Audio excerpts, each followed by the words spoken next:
qualify. Panalo na, may permahan na. Panalo na. Palakpakan naman natin si Edwin. Anyway, good afternoon. Busog pa kayo? Ngayong araw na ito, wala kayong kawala sa business niyo. Hindi. First, no, I would like to thank each and every one of you. Ating mga amigo dito. For the past so many months, nakulanan kayo, nainitan kayo, tos gas dito, tos gas doon, sariling bulsa ninyo, ginagastos ninyo. So, thank you very much. Galing sa aming at sa mga misis, kaya ko kayo pinimbitahan para makapagpasalamat kayo sa inyo. Pasensya muna kayo sa asawa ninyo sa akin mga sila. Pero gusto ko lang ipaalam sa inyo, hindi ko kami ginaabot ng madaling araw.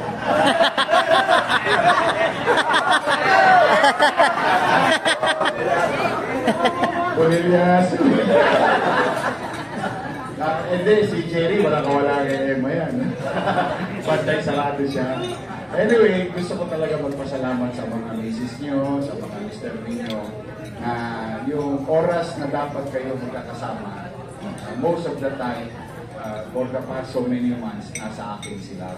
At binibigyan kami ng kaliwasayan, kapanatagan, na sila, sinisigurado yung aming kaligtasan sa bawat lugar na aming kaligtasan. Yan, dahil yan sa Antigong Maynila. Thank you very much. Konti na lang. Konti na lang. Makikita ko ulit kayo sa flag ceremony.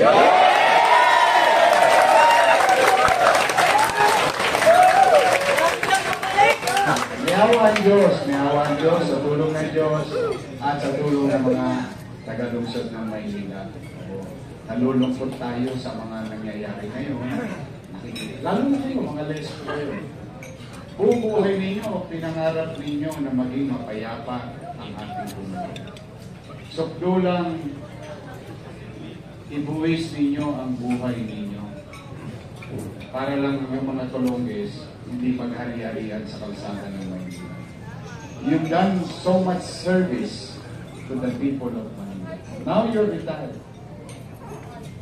Parang lahat ng pinaghirapan ninyo nung panahon na kayo yung pulis, nauwi sa imbornal lahat. And you don't like that. I know in your heart, in your mind, you don't like it. Because you have kids. Meron kayong mga pamilya. Most of you continue to live in Manila. Because this is where you were born, some of you, or this is all your life, you've done service to our fellow Manilas. Nakakalungkot lang. Yung kaayusang may ayos natin, yung kapanatagang ibigay natin sa mga taga-lungsod ng Manila. Lahat parang nawalang isang tugla. Now, may awa ang Diyos sa tulong ng mga taga-lungsod ng Manila at sa tulong niyo rin, ibabalik natin ang kapanatagan sa Manila. Ibabalik natin ang kaayusan sa lungsod ng Manila. Ibabalik natin ang kalinisan sa lungsod ng Manila. Mayawan Diyos. Sino man ang dahilan kung bakit may gobyerno? Kapanatagan sa pamumuhay. Pagkakataon o opportunity na makapaghanap buhay ng mga taga-lungsod. At malinis na pamayan. Ayan naman yung mapapaw na hingin sa atin ng taong bayan. Napakaliit ang hinihingi sa atin ng taong bayan. Hindi pa ba natin kayang ibigay? Kaya namang gawin yun. Hindi naman siya rocket science. It's a simple task. All you have to do is to dedicate time, effort, day and night, 24 oras, na sa lungsod ng Maynila, hindi pwede yung mga Tolonges, tapos na yung panahon ni Eddie at Patty, nagawa na natin lahat yun. Kaya nga, hindi naman natin binubuhat ang ating bangko. Lahat ng ginawa sa Maynila ng araw, it became national policy. Diba? Lahat ng ginawa sa Maynila, naging memorandum ng DILG. lahat ng paglilinis, pagsasaayos, lahat yan ang galing sa Maynila. Tinularan na tayo. Eh, bagay lang naman na dapat tayong tularan dahil kapitolyo tayo ng bansa. Dapat ang tinutularan dito, pag-unlad, kaayusan, kapanatagan.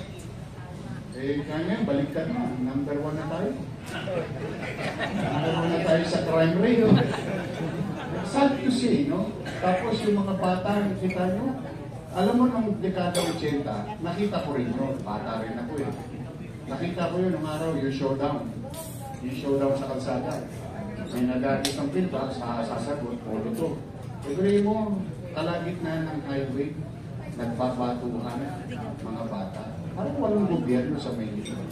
Nakita niyo yung arte, nagpalitan na naman yung mga jumper doon.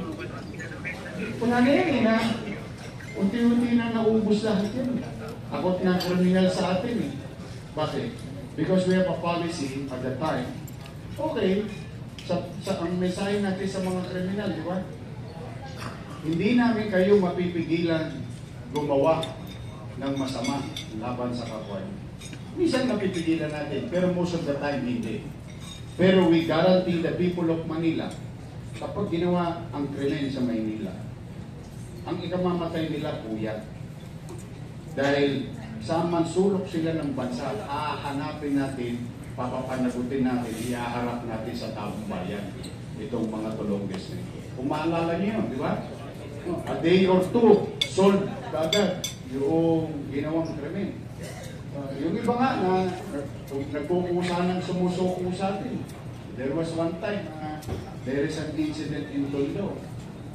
It's a domestic problem, but it's a heinous crime. Anong ginawa ng suspect? Diba, kinuha natin, alauna na madaling araw doon sa Cavite. O dahil sumuko sa atin. Dahil alam niya, either way, sumuko siya hindi, it's a matter of time, mahuhuli siya. Dahil ginawa niya yung krimen sa Maynila. Eh yun naman talaga ang hinahangad sa atin ng tao sa lungsod ng Maynila. Yung may pananagutan. Kapag may gumawa ng masama, mananagot ka sa lungsod ng Maynila, mamamayan dito. Eh naluloko tayo, nangawala lahat ko eh. Parang libre zona ang Maynila ngayon eh. Strike anywhere itong mga talongges na to.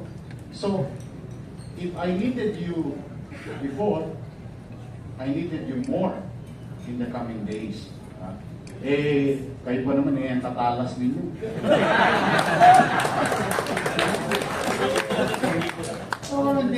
Alam niyo, ang hindi naintindihan ng ibang tao, yung mga antiko, tumayo lang yan sa kanto, alam niya nakagad kung sino is snatcher. Alam na, kilos pa lang. Kaya nung araw nung nakabaon kayo sa kalsada, nagugulat yung mga kriminal, ba't sila madaling nahuhuli? Because I grew up in the city of Manila. Born, grew up with criminals. I grew up with criminals. Alam natin pare-pareho. Eh, nung araw, alam niya naman na mabuhay street eh. Mabuhay na mabuhay yun. Alam natin pare-pareho. Kaya yung salamat sa Diyos, yung hirap na pinagdaanan ko nung bata ko, hindi ko akalain na magagamit ko sa pagkugobyerno ngayon. Yung mga karanasan na yun. Nung araw, ang lespo, pagka dumadaan sa amin, tiklop na lamesa. Totoo. Dumadaan pa lang lespo, wala pang sip-sip yun. Nung araw, uwi na. Uwi na, tiklop lamesa. Ganun eh. That's how we respect police. And we will gain that back. Hindi para katakutan ang pulis, kundi para irespeto ang taong uniformado at alagad ng pamahalaan. Okay, retired na kami, wala na kami uniform. Totoo naman. But remember, you are also a citizen of the city. And you will be part of the government. You will be deputized. You will be part of the peace and order situation of our city as augmentation to our existing uniform personnel. So may gagawin pa kayo. Meron pa kayong mission, mga antigong Maynila. tulungan ninyo ako na kami ni Gigi na maisayos at maibalik. Talaga, yung, alam mo, di baling mahirap ka, huwag ka lang maging dugyot, di baling mahirap ka, huwag ka lang takot umuwi. Yung matutulog ka ng mahimbing, umihibig ka, yung kapanatagan sa lungsod. I think kailangan yun ng ating mga mamamayan. So, ngayong Christmas, salamat sa Diyos, nakaraos ng Pasko. Alam ko, sugatan kayo. Inong! Yan! Puro toskas ang inabot ninyo. Eh ako naman, nagpapasalamat naman ako kay Boots. Sabi ko, Boots, ako, pinulo mo na yung antigo. Tatapusin ko na yung mga commitment ko sa Maynila. Kaya tayo nagkasama-sama ng 27. But then again, salamat sa Diyos, nakaraos ang Christmas. Boy pa kayo. Boy pa tayo lahat. Sa mga asawa ha, na nandito, bigyan nyo ng maraming vitamina yung mga asawa nyo. Kailangan umabot tayo ng Mayo. Matindi pa itong laban natin. Pero papaalala ko lang sa inyo, may regla itong restaurant na to. Dito tayo nagkita-kita noong 2019, nalo tayo.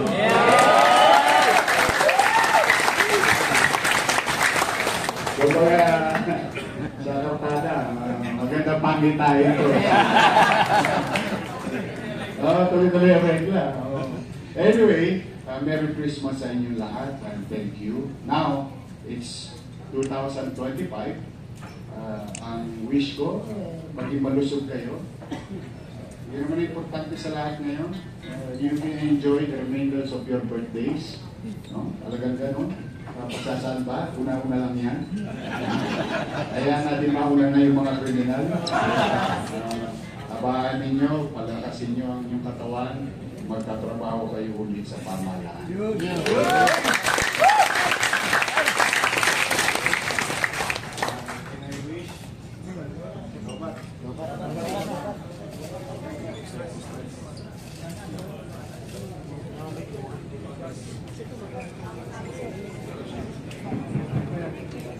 Kalaya mo yung parang mapuputol yung sasabihin mo susunod.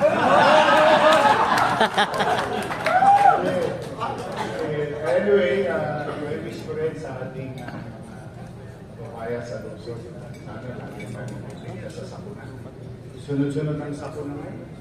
May sunog na naman sa punto. Papas ko, dalawas ko. Pero it's really hard for our people. Hirap-hirap naman. So, wish ko lang talaga na maayos ang buhay ng bawat pamilya at kapayapaan. Yes, not only in our city, not only in our country, but to the world. We've been seeing news. Maaaring iba dyan sa isip natin, layo naman sa atin yan. Pero, yun, nagpapagod tayo, economically, tayo, alam mo yung kapag of your mind, saan pa papunta ng tulog. Kaya siguro, tayo lahat sa Diyos, manalangin tayo ng kapayapaan para dalan sa anak natin, huwag na sa atin. Kasi, di ko alam, pag inabot niyo pa yung 1940s dito. I've seen, not experience, but I've seen the worst of wars. Yun ang kalungkot. Kaya hanggang kaya natin tayong mga, halimbawa, nabigyan ng pagkakataon, mga desisyon. At dapat ang desisyon natin ay tungo sa kapayapaan. Magkakaisa. Ito yun dapat na wish natin sa ating mga leaders sa bansa. Wish them well also. At President, Vice President, Senate, Congress, and the Secretaries of the country will have good health and better judgment. Will have better judgment and wisdom sa kanilang pamumuno. Tayo naman,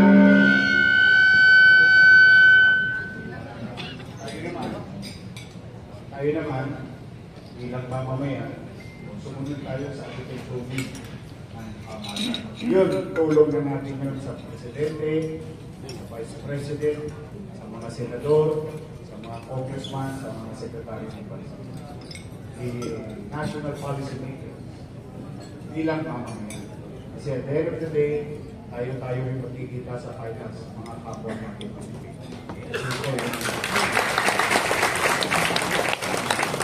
So, kuya, ayaw nyo ba? Sheto, 30-20 na lang yata. More or less, 130 plus days. Ayaw nyo ba? We continue with our journey, talking to our people in the city. We will continue to engage our people. Because at the end of the day, governance is not about politicians. It's always about the people you ought to serve. Yun ang importante. Ako, lagi ang mahal. So, Merry Christmas and Happy New Year sa inyong lahat. Salamat Diyos, mag-awsin tayo. Malaki naman kayo ng okay na. Manila!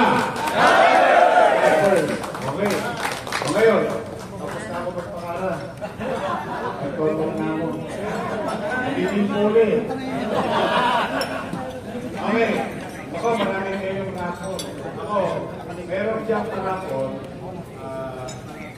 May 80 pieces na Vikings. Okay, Vikings dyan. So, tapos, bubulot na ako ng parapon. Okay. Ito mga antigo sa kapatid. Ano po na? Mahalo-halo na. Uy, palakpakan din natin ating mga vloggers.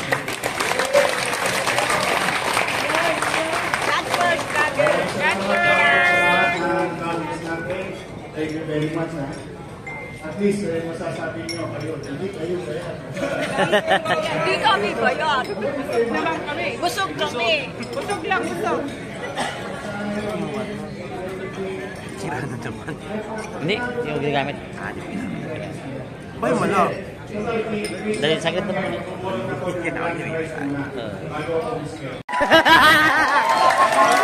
10,000 pesos! Sana all! Baka naman!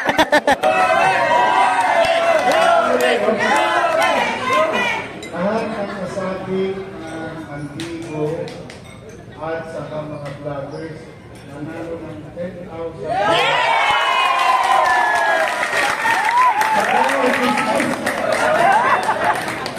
Yan na kayo sa mga asawa niyo. Wala na yung mawala. Buka-buka. Buka-buka kami ha. O sige. Merry Christmas. Lahat kayo natatanggap daw. Okay, nakikinig kayo. Tuloy yung programa. Buka ko sa plate. Tapos isikatan na ako. Bago ng silo. Dalawang barangay yung silo. Kawawa. Mahal ko matapas ko. I love you too. Matapas ko. Makapagbigay man lang tayo ng hindi o pag-asa sa atin. Muli, mag-iingat kayo. I love you.